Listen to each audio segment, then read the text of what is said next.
নষ্ট হয়েছে হিমঘরে সংরক্ষিত আলু। হিমঘর কর্তৃপক্ষের কাছে ক্ষতিপূরণের দাবি করে ক্ষতিপূরণ না পাওয়ায় এবার কর্মবিরতি শুরু করলো শালবনির আলু চাষি ও ব্যবসায়ীরা।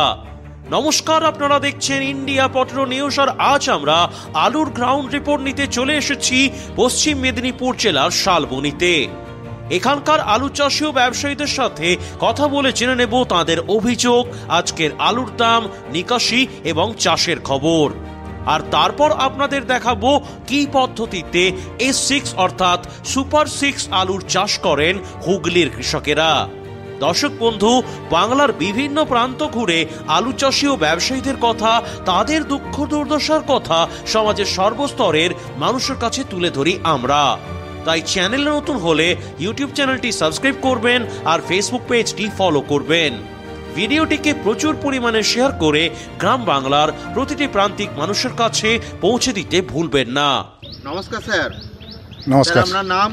আমার নাম নবকুমার ভূঁইয়া। নবকুমার ভূঁইয়া। তো আপনি শালবনি আলু ব্যবসায়ী সমিতির কোন পদে আছেন? আমি শালবনি আলু ব্যবসায়ী সমিতির সভাপতির দায়িত্ব রয়েছি, জেলা কমিটির সদস্য, রাজ্য কমিটির সদস্য। তো অনেকগুলি পদে আছেন আপনি। তো আপনাদের একটু জানান যে ঠিক কি অভিযোগের কারণে পূর্ণিমা কোল্ড স্টোরে কর্তৃপক্ষের ওপর? পূর্ণিমা কোল্ড স্টোরেজে আলু সাধারণত এখন বর্তমানে খারাপ, পচা, কল নরম হয়ে গেছে, অথচ কর্তৃপক্ষ কোনো ড্যামারেজ দিচ্ছে না। ওই জন্য আমরা পূর্ণিমা কোল্ড স্টোরেজ, শালবনিতে 4খানা স্টোর আছে, তার মধ্যে পূর্ণিমা কোল্ড স্টোরেজে খালি আমরা কর্মবিরতির ডাক দিয়েছি আগামী 23 তারিখ পর্যন্ত। তো আগামী 23 তারিখ পর্যন্ত আমাদের কর্মবিরতি চালু থাকবে? হ্যাঁ। তো গতকাল তো আপনাদের ওই স্টোরে কর্মবিরতি পালন করা হচ্ছিল, তো আপনারা সেটা কর্মবিরতি এখনও চালিয়ে যাবেন বলছেন 23 তারিখ পর্যন্ত। তো এই প্রসঙ্গে পূর্ণিমা কোল্ড স্টোরের কি কর্তৃপক্ষের কি প্রতিক্রিয়া এসেছে আপনাদের? না, কোনো রেসপন্স করেনি ওরা। কোনো রেসপন্স করে না। তো আপনারা কি ড্যামারেজ চাইছেন বা কি চাইছেন? আমরা যেহেতু বাড়তি ভাড়া দিচ্ছি, একই ইন্স্যুরেন্স দিচ্ছি, তার জন্য আমরা দাবি করছি যে আমাদের আলু কল নরম পচা স্টোরের গাফিলতিতে হয়ে গেছে, কিন্তু তার জন্য ড্যামারেজ ওরা কেন দেবে না, এই জন্যই আমরা কর্মবিরতির ডাকটা দিয়েছি। 3 মাস আগের থেকে স্টোরটি ডিস্টার্ব হয়েছে, এটা হলো ঠিক আছে। দাদাকে একটু দিন। আচ্ছা, ঠিক আছে। দাদা একটু বলুন। পূর্ণিমা স্টোর বিগত 3-4 মাস ধরেই কিছু কিছু আলু ডিস্টার্ব বেরাচ্ছে, সিঙ্কেজ নরম, কলোয়া, মানে অপরিণত আলু যেটাকে বলে আর কি, মানে যেটা মার্কেটে তো চলবে নি, ট্যাপ হয়ে গেছে। তাতে আমাদের ব্যবসাদাররা টুকটাক মোটামুটি মানিয়ে নিয়েই চলছিল। ধরুন ডিসেম্বর মাস 12 মাস পড়েছে, আমরা চাইছি যে ভাড়া যেহেতু বাড়তা নিচ্ছে, তাহলে আমাদের দাবিটা তো দিতে হবে, যেটা আমাদের সিঙ্কেজ হচ্ছে, যেটা নরম হচ্ছে, যেটা শর্টেজ হচ্ছে, সেটা দিতে হবে না, হবে নি। ধরুন 2000 আলু নামছে, তাতে হয়তো 400 বস্তা খারাপ আলু নামছে, তাহলে তারা দিবেনি কেন? এটা আমাদের কাছে কি ভাড়া কম নিচ্ছে? ভাড়াটা তো উচিত ভাড়া নিচ্ছে। সে 12 মাস পড়ুক আর 1 জানুয়ারি পড়ুক আর 2 মাসই পড়ুক, সে আলু রেখেছে, সে আলু বের করে দেখ, স্টোর গ্যাস চেম্বার বন্ধ করে আলুটা নিকাশি করে দেখ, তাতে আমরা খুশি হব। সে যদি আপনারা কোনো সাপোর্ট পাচ্ছেন না, তার যদি মনে হয় যে আমি বাড়তি ভাড়া নিয়ে কোনো কিছু দেবো না, সে চেম্বার বন্ধ করে মালটা বাইরে নিকাশি করে দেখ, তাতে আমরা খুব খুশি হব। তো দাদার কাছে আবার আসবো। তো স্যার, আপনাদের আজকে শালবনি ইউনিটে রেডি জ্যোতি আলুর দাম কি আছে? ওই কালকে দাম একই আছে, মোটামুটি আপনার ওই 1300 টাকা, 1320 টাকা এরকম দাম। 400 থেকে 1320 টাকা দাম আছে। তো K22 এর দাম কি আছে? না, আমাদের এখানে শালবনিতে K22 নাই। K22 নেই না। তো জ্যোতির বন্ডের দাম কিরকম কি চলছে আপনাদের এখানে? জ্যোতি বন্ডের দাম মোটামুটি 90-92 হাজার টাকা দাম। তো এই স্টোরে আজকে আলু কত নিকাশি হয়েছে বলে মনে করছেন? আমাদের মোটামুটি শালবনিতে নিকাশি হয়েছে প্রায় এক্সপ্রেস 4500 মতো হয়েছে। 4.5 মতো হয়েছে। 4500। তো এই দাদার কাছে একটু আসবো। দাদা, শালবনি ইউনিটে মোট কতগুলি হিমঘর আছে? 4খানায়। 4খানা। নামগুলো যদি একটু বলেন। নামগুলো হচ্ছে আমাদের হচ্ছে Ramsebak multipurpose cold storage, Purnima cold storage, Birendra cold storage, কোলে মাল্টিপারপাস স্টোর। তো এই 4টে কোল্ড স্টোর যে পরিমাণ আলু মজুদ আছে বা যে পরিমাণ প্যাকেট আলু মজুদ আছে, সেটা কি আপনার ডিসেম্বরের মধ্যে খালি হয়ে যাওয়ার সম্ভাবনা আছে? না না, খালি হওয়ার সম্ভাবনা নেই। তো স্যার আর সামনেই তো কিছুদিন আগে দেখলাম একটা বৃষ্টি বা নিম্নচাপের কারণে অনেক জায়গায় ক্ষয়ক্ষতি হয়েছে, তো আপনাদের শালবনী ইউনিটের কেমন ক্ষয়ক্ষতি হয়েছে বলে মনে করছেন? ক্ষতি হয়েছে, শালবনী ব্লকে ক্ষতি হয়েছে, তবে সেটা সামান্যই হয়েছে। সামান্য লাগানোর উপরে 10 থেকে 15%। না, আলুটা ক্ষতি হয়েছে, আলু বা ধান ক্ষতি হয়েছে। তবে আমি একটা কথা বলতে চাই, আপনারা এই বার্তা আমাদের সরকারের কাছে পৌঁছে দিলে ভালো হয়। আলু বা ধান আমাদের এলাকায় নষ্ট ভালোই হয়েছে, এমন ক্ষতি হয়েছে যেটা মানে না দেখলে নয়। এর জন্য আমরা সরকারের কাছে বার্তা দিতে চাই, রাজ্য সরকার বা কেন্দ্রীয় সরকার উভয়ের কাছেই, এই যে চাষির যে ক্ষতি, এই ক্ষতিটা যদি সরকার কিছু মানে সাহায্য করে ক্ষতির মানে এটা করে, দাবিটা পূরণ করে, তাহলে মোটামুটি ব্যবসায়ী থেকে কৃষকরা সবাই উপকৃত হবে। তো মোটামুটি কত পার্সেন্ট ক্ষতি হয়েছে বলে মনে করছেন? হ্যাঁ, আলু আমাদের প্রায় 50% ক্ষতি হয়েছে। 50% ক্ষতি হয়েছে। তো দ্বিতীয়বার কি আলু লাগানোর কোনো পরিকল্পনা? লাগানোর পরিকল্পনা কৃষকরা নিচ্ছে, লাগাতে তো হবেই, কিন্তু পাঞ্জাব বীজের দামও বেড়ে গেছে। এবারে স্টোরের মাজলা আলুটা নিয়ে যে কৃষকরা লাগাবে এই চিন্তাভাবনা নিয়েছে। তো মুখ্যমন্ত্রী যে সকল ক্ষতিগ্রস্ত কৃষকদের বিমার আওতায় নিয়ে আসার জন্য একটা প্রকল্প চালু করেছে, তো শালবনী ইউনিটে কি সেটা কি চালু হয়েছে এখন? না না না, এখনো পর্যন্ত আমাদের শালবনী এডিও ব্লক থেকে কোনো বার্তা এখনো পৌঁছায়নি। তো আপনাদের শালবনী তো মেদিনীপুর বিধানসভার অন্তর্গত, তো মেদিনীপুর বিধানসভার অন্তর্গত এলাকা সংলগ্ন সমস্ত জায়গাতে কেমন ক্ষয়ক্ষতি হয়েছে বলে মনে করছেন? হ্যাঁ, ক্ষতি হয়েছে, 50% ক্ষতি হয়েছে। 50% ক্ষতি হয়েছে। তো আমরা দেখলাম নভেম্বর আর পড়ার সঙ্গে সঙ্গেই একটা স্টোরের ভাড়া বৃদ্ধি হয়ে গেল, তো সেই পরিপ্রেক্ষিতে আপনি কি বলতে চান?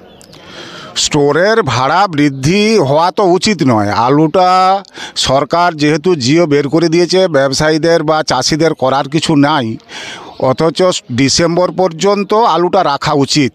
আমাদের ব্যবসায়ী থেকে কৃষকদের আবেদন যাতে একই ভাড়ায় ওই ডিসেম্বর পর্যন্ত আলুটা রাখে, এই বার্তা দিচ্ছি। আর এটা জানতে চাইবো যে আপনাদের 4টে যে স্টোর আছে, এতে কি ভাড়া সব স্টোরে নিচ্ছে? হ্যাঁ, সব স্টোরেই ভাড়া নিচ্ছে। চালু হয়ে গেছে? হ্যাঁ, চালু হয়ে গেছে।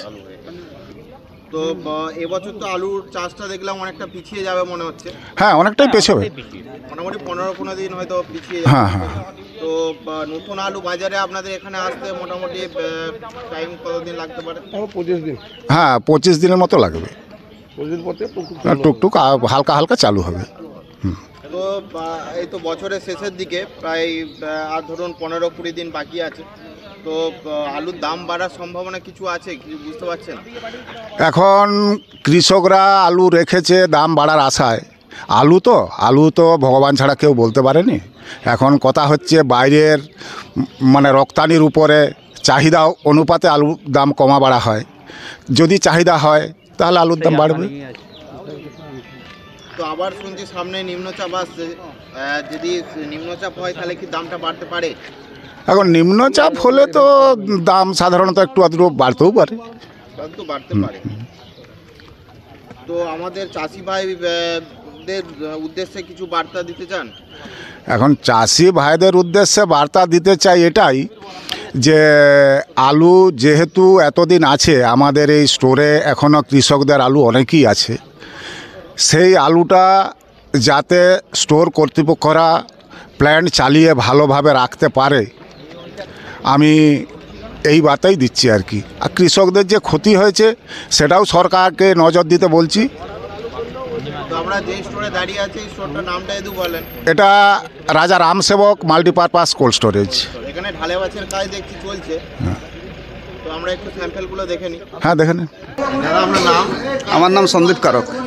তো আপনার আজকে ঢালাই বাছের কাজ চলছে? চলছে। তো দেখতে পাচ্ছি দাদা ভাইয়েরা ঢালাই বাছের কাজ করছে, তো এটা মূলত কি আলু স্যার? এটা পোখরাজ আলু। পোখরাজ আলু। তো এটার আজকে দাম কি আছে? এটার দাম আছে জ্যোতি আলুর যা দাম ছিল তার থেকে ওই 150 টাকা ডিফারেন্স। 1300 টাকা হলো, এটা হচ্ছে 1150 টাকা দাম। এটা মূলত আজকে ঢালাই বাছা হয়ে কোথায় যাবে যদি একটু বলেন? এটা যাবে আমার মোটামুটি ওই লোকালের মধ্যে যাবে, পূর্ব মেদিনীপুর যায়, প্রতাপদিঘি যায়, কখনো কখনো কেশিয়াড়ি যায়, খড়গপুর যায়।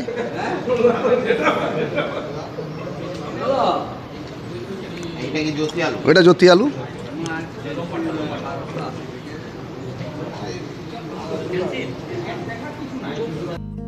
7 বছর ধরে আলু চাষি ও ব্যবসায়ীদের ভরসা নেতাজি লেনো ব্যাগ। মজবুত ও টেকসই নেতাজি লেনো ব্যাগ। বাংলার 1 নাম্বার আলুর packet Netaji Lenoe bag. Branded কোয়ালিটির প্রোডাক্ট একদম ফ্যাক্টরির দামে। ব্যবসায়িক অনুসন্ধানের জন্য আজই যোগাযোগ করুন SK business, Dhulagarh, Howrah. Mobile number 9831819146। দাদা, আপনি যে S6 মানে সুপার 6 আলু যে চাষ করেছেন, এটাকে মূলত হাইব্রিড প্রজাতির আলু বলা হয়, তাই তো? হ্যাঁ হ্যাঁ, আচ্ছা, তো এই আলুটার মোটামুটি গাছের এখন কতদিন বয়স হলো? ওই 21 থেকে 22 দিন। কোন কোম্পানির বীজে চাষ করেছেন এটা? কেতন S6। কত টাকা দিয়ে কিনেছেন? ওটা কেনা হয়েছে ওই 1700 টাকা বস্তা পার কত থেকে প্যাকেট। নিয়েছেন এটা? এটা চাপাডাঙ্গা। আচ্ছা, তো আপনি আমাকে যদি প্রথম থেকে একটু বলেন যে S6 আলু চাষ করার জন্য একদম স্টেপ বাই স্টেপ পদ্ধতিটা যদি প্রথম থেকে বলেন, যে একদম মাঠ তৈরি করা থেকে শুরু করে একদম প্রপার মানে প্রসেসটা যদি আমাকে একটু বলেন।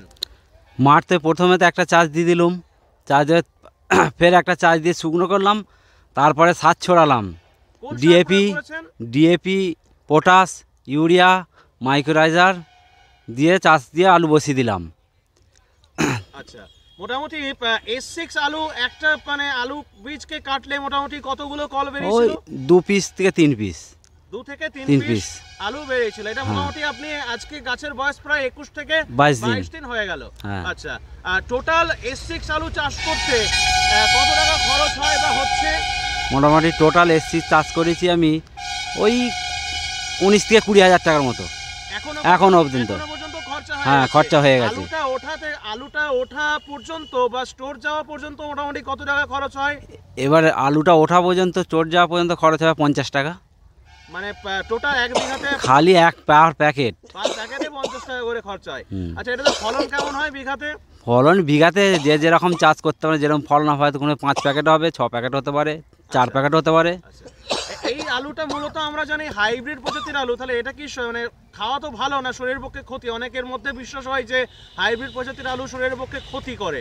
সেটা বলতে পারবো না, ক্ষতি কি খেতে হয়, মানুষ খায়। আচ্ছা, আপনার মোটামুটি S6 আলু কতটা পরিমাণ জমিতে করেন চাষ? ওই বিঘা 1.5 বিঘা জমিতে S6 আলু চাষ করে থাকেন।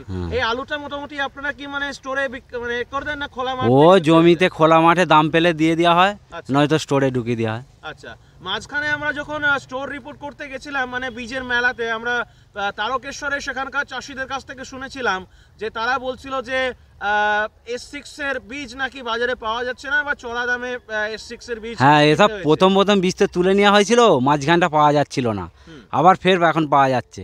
আচ্ছা, এই আলুটা মূলত মানে কোথায় ডিমান্ডটা বেশি থাকে, কোথাকার লোক এই ডিমান্ডটা S6 আমাদের হুগলি ডিস্ট্রিক্টে ডিমান্ডটা বেশি। আচ্ছা, মূলত মোটামুটি কোথায় কোথায় হুগলি জেলার কোথায় কোথায় মেইনলি? হুগলি জেলা পুরসুরা, খানাকুল, গোঘাট, এইদিকে এই সাইডে। আচ্ছা, আজকে তো আমি দেখতে পাচ্ছি যে আপনি স্প্রে করছেন। আজকে মূলত গাছটা প্রায় 21 থেকে 22 দিন বয়স হয়ে গেল। তো আজকে আপনি কি দিচ্ছেন গাছের? আজকে কি দেবো, ওই ধসার একটা ব্লু কভার ওষুধ দিচ্ছি মাটি দেওয়ার জন্য। আচ্ছা, এইটা মোটামুটি কতটা জমিতে কতটা পরিমাণ দিতে হচ্ছে? 1 বিঘা জমিতে স্টার জাম। আচ্ছা, এরপর আর কি কি প্রয়োগ করতে হবে? এরপর এখন মাটি দেওয়ার পর এখন প্রয়োগ, এবার কি ওষুধ, আর যেরকম রোগ লাগবে গাছে সেরকম ওষুধ প্রয়োগ করবো। আচ্ছা, এই আলুটা মোটামুটি কতদিন পর উঠে, মানে কতদিন পর আলুটা মোটামুটি এ হয়? ওই 2.5 মাস থেকে 3.25 মাসের মধ্যে। আচ্ছা, 2.5 থেকে 3 মাসের মধ্যে আলুটা তুলতে হয়। মানে আজকে ধরুন ডিসেম্বরের আজকে 3 তারিখ, মোটামুটি এটা ফেব্রুয়ারি নাকি? ফেব্রুয়ারি, হ্যাঁ ফেব্রুয়ারি। আচ্ছা, আপনাদের এই সংলগ্ন এলাকাতে মানে এই ধরুন এদিকে তো দেখতে পাচ্ছি যে দামোদর নদী পেছনটাতে রয়েছে, এই সংলগ্ন এলাকাতে মানে আর কোন কোন হাইব্রিড প্রজাতির আলু মেইনলি চাষ হয়? ওই সুপার 6, হেমাঙ্গিনী, আচ্ছা, আর কি পোগরাজটা কম হয়। আচ্ছা, গাছে কি কোনো এখন মানে এমনি পোকামাকড় বা কিছু? না না না না, কিছু দেখতে পাচ্ছেন? এখন কিছু দেখতে পাওয়া যাচ্ছে না। এখন কোনো নেই। না। আর এমনি জ্যোতি চাষ করেন না? না না, আগে করছিলাম, এখন জ্যোতি চাষ আর করি না। আচ্ছা, মানে মেইনলি আপনি কি শুধু এবছর কি S6 লাগিয়েছেন? S6 হেমাঙ্গিনী আছে। হিমাঙ্গিনী আছে, হিমাঙ্গিনী চাষের কি পরিস্থিতি রয়েছে, মানে গাছ টাছের কি এই তো এখন বসানো হচ্ছে এখন এখন চলছে? চলছে। আচ্ছা, হিমাঙ্গিনী চাষ করতে গিয়ে এবছর মোটামুটি কত টাকা খরচ হচ্ছে আপনাদের? হেমাঙ্গিনী চাষ করতে গিয়ে তো লাস্টে বেচকে না, মোটামুটি ও খরচ প্রায় হয়ে যাবে 22-23 হাজার টাকার মতো। আচ্ছা, আপনাদের এই এলাকা মানে এটা তো অ্যাকচুয়ালি হুগলি জেলা না? হুগলি এটা হুগলি হুগলি জেলা মূলত। হ্যাঁ। তো আপনাদের এই দিকটা থেকে মানে চন্দ্রমুখী চাষও তো শুনেছি ব্যাপক এই হয় না? ক্যানটা চন্দ্রমুখী সবটাই মানাতে, চন্দ্রমুখী এই যে যেগুলো এগুলো এগুলো সব চন্দ্রমুখী, সব চন্দ্রমুখী। এগুলো সব চন্দ্রমুখী আলু, চন্দ্রমুখী আলু। তো মানে চন্দ্রমুখী আলু আর আপনি ধরুন চাষ করছেন মানে S6 বা সুপার 6 যাই বলুন না কেন আপনারা, কোনটাতে বেশি লাভজনক, এই চন্দ্রমুখী না S6? সব একই হয়ে যাচ্ছে, এখন দামের উপরে নির্ভর করছে না। তাহলে এই আলুটা মূলত চাষ কি জন্য করে থাকে? কি যেন জমি চেঞ্জ করলাম, ফলন কিরম হবে না হবে আবার গন্ডগোল এবছর। এই জন্য। হ্যাঁ আচ্ছা, আপনারা কি সবাই চাষী? হ্যাঁ প্রত্যেকে? সবাই চাষ। দাদাকে একবার দিন মাইকটা। নমস্কার দাদা। নমস্কার। আপনিও কি মানে এই S6 চাষ করেন না অন্য কোনো প্রজাতির আলু রয়েছে? আমার চন্দ্রমুখী আর S6 আছে। চন্দ্রমুখী এবং S6। চন্দ্রমুখী চাষ করতে গিয়ে এবছর মোটামুটি কত টাকা খরচ হচ্ছে? 25 থেকে 26 হাজার টাকা খরচা আছে বিঘা। এখনো পর্যন্ত হয়ে গেছে? হবে। মানে টোটাল কত খরচ হয়? টোটাল 25 থেকে 27 এর মধ্যে থাকে। আচ্ছা, চন্দ্রমুখী বীজ কোথা থেকে কিনলেন? চাপাডাঙ্গা থেকে। কি রকম দামে কিনেছেন? কিনেছি 2700 টাকা বীজ কিনেছি। লাগানো কমপ্লিট? হ্যাঁ, লাগানো কমপ্লিট। আর মোটামুটি সারটার কি রকম দামে কিনেছেন? আমরা সার শুনছিলাম মাঝখানে যে ব্যাপক যে কালোবাজারি হচ্ছিল, বা না, এখন যে 60টা ঠিকই দামে কিনেছি। আমরা সমিতি থেকে ইনভলভ, তো সমিতির যে রেটটা ছিল সেই রেটেই আমরা পেয়েছি সারটা। যথাযোগ্য দামে সারটা সব পেয়েছি আমরা। চন্দ্রমুখী এখন ধরুন যা আমরা দেখতে পাই আপনাদের মানে সব এখন যে অ্যাকচুয়ালি আপনাদের এই হুগলি জেলায় যে ধরুন আলু যে চাষ মূলত হয়ে থাকে, সব থেকে বেশি বোধহয় চন্দ্রমুখী আলুতে লাভ হয় না? মোটামুটি ফলন, চন্দ্রমুখী আলু যেভাবে ফলন হবে এবং মার্কেটের বাজার যেরকম থাকবে তার উপর ডিপেন্ড করবে লাভের অংশটা। চন্দ্রমুখী আলু চাষে মোটামুটি তুলনামূলক লাভটা হয় নাকি? একটু বেশি হয় এগুলোর চাইতে। আর আপনি S6 করেন না? S6 করেছি এখন। পরিমাণ জমিতে করেছেন? ওই 1 বিঘা জমি আছে। 1 বিঘার মতো জমিতে। ওটা আপনার মানে গাছের কি রকম মানে এখন পরিস্থিতি রয়েছে? এখন গাছেই বসিয়েছি, ফুটছে একটা দুটো করে, এত বড় হয়নি এখনো। আচ্ছা, মানে এটা কি একটু মানে আগে বসানো হয়, যেটাকে আপনারা জ্যাঠো বলা হয়, জ্যাঠো বলে, যেটা এটা দীপাবলির আগে লাগানো, কালী পুজোর আগে লাগানো। হ্যাঁ। এটা কি মনে হচ্ছে এবছর আলুর মানে ফলন টলন কিরকম হতে পারে এই আলুর মূলত? এই মূলত আলু এখন এইভাবে বলতে পারবো না, কারণ প্রাকৃতিকের উপর নির্ভর করছে সব জিনিসটা। প্রাকৃতিক বিপর্যয় বেশি থাকলে আলুর ফলন নষ্ট হয়ে যেতে পারে, প্রাকৃতিক বিপর্যয় ভালো থাকলে আলুর ফলন ভালো হবে, এবং দামটা বাজার ভালো থাকলে আমরা চাষিরা 2 টাকা মুনাফা বেশি করতে পারবো। গত বছর যে ধরুন আলু যে চাষ করেছিলেন সেই আলু মানে খাবার আলু আর কি স্টোরে আছে না সব বিক্রি করে দিয়েছিলেন? সব বিক্রি করে দিয়েছি, আর নেই স্টোরেজ। এখন আর মানে খাবার আলু এখন আর নেই?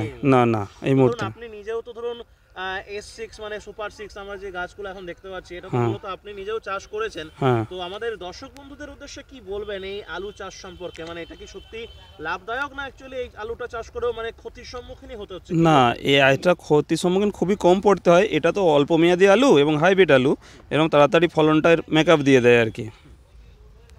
এটা কি মানে একদম মানে স্টোরেতেই রাখা হয় না? না, স্টোর না, এটা খোলা মার্কেটে কিছু বিক্রি করে দেওয়া হয়, আর একটু দাম কম থাকলে তখন স্টোরে ভরে দেওয়া হয়। এই আলুটা মোটামুটি খেতে কেমন হয় দাদা? খেতে মোটামুটি খারাপ বলা যাবে না। তো মানে একদম মানে চন্দ্রমুখী না, আলু প্রপারলি অনেক মিষ্টি হয় না, চন্দ্রমুখী আলুর মতো অতটা সুস্বাদু হয় না এটা। আচ্ছা, এটা মানে বিভিন্ন দিকে বিভিন্ন ধরনের আলু চাষ হয়, তো হ্যাঁ, আপনাদের এই দিকটাতে এই আলুটার মোটামুটি একটা ডিমান্ড রয়েছে। ডিমান্ড আছে। হুগলি জেলার মধ্যে কি এই সংলগ্ন আপনাদের এটা অ্যাকচুয়ালি জায়গাটার নাম কি? হুগলি জেলা হেতমচক গ্রাম, এটা পুরসুরা থানার হেতমচক গ্রাম। এই সাইডটাতে মূলত কি মানে বেশিরভাগটাই এই আলুটাই মেনলি হয়ে থাকে। তো আমাদের দর্শক মানে আমাদের চ্যানেলের মাধ্যমে আপনারা ধরুন আপনি তো মানে আপনারা দুজনেই মানে S6 আলুই মেনলি চাষ করে থাকেন, তো আমাদের চ্যানেলের মাধ্যমে সরকারের কাছে বা প্রশাসনের কাছে কিছু বলতে চান আপনারা একজন চাষি হিসাবে? চাষি হিসাবে এটাই বলতে চাইবো, যদি খোলা মার্কেটে আলুর দামটা একটু বেশি থাকে, আমাদের চাষির ক্ষেত্রে লাভজনকটা বেশি হয়, এটাই বলার কর্তব্য রাখতে চাইছি আমরা। আর এই আলু সম্পর্কে, যাতে এই আলু আগামী দিনে মানুষ যদি এই আলুটা চাষ করে, সেটা কি বলবেন, না সেটা নিজে যে যার ব্যক্তিগত মতামত? না, ব্যাপারটা হচ্ছে যে যার ব্যক্তিগত, যে যার এলাকার মাটির ওপর ডিপেন্ড করবে চাষটা কীরকম মাটি বা তার পরিস্থিতি অনুযায়ী চাষটা হয়। দাদা অসংখ্য ধন্যবাদ আপনাদেরকে আমাদের S6 আলু সম্পর্কিত এই টোটাল রিপোর্টটা আমাদেরকে দেওয়ার জন্য। Thank you. এই অনুষ্ঠানে সম্প্রচারিত সমস্ত বক্তব্য বক্তাদের নিজস্ব ব্যক্তিগত মতামত। এই অনুষ্ঠান বাজারের নির্ধারক নয়। অনুগ্রহ করে ব্যবসায়িক পদক্ষেপের পূর্বে নিজের বিচার বুদ্ধি কাজে লাগিয়ে সিদ্ধান্ত নিন। আলু রাখা বাজারগত ঝুঁকি সাপেক্ষ। আলু রাখার পূর্বে ইন্ডিয়া পটেটো অ্যাপ থেকে বিগত বছরের লোডিং আনলোডিং রিপোর্ট ও তার পরিপ্রেক্ষিতে আলুর দামের ওঠানামা দেখে নিন। আলুর সব খবর এখন একটা অ্যাপে। আলুর প্রাত্যহিক বাজার দর, আলুর সর্বভারতীয় বাজার দর, আলুর সকালের বাজার দর, লোডিং আনলোডিং রিপোর্ট, বিগত 10 বছরের আলুর তথ্য, সারা ভারতবর্ষের 20,000 আলু চাষী ও ব্যবসায়ীদের তথ্য এখন আপনার হাতের মুঠোয়। প্লে স্টোর থেকে আজই ডাউনলোড করুন India potato market rate app. 2012 সাল থেকে প্রতি মুহূর্তে আপনার সঙ্গে।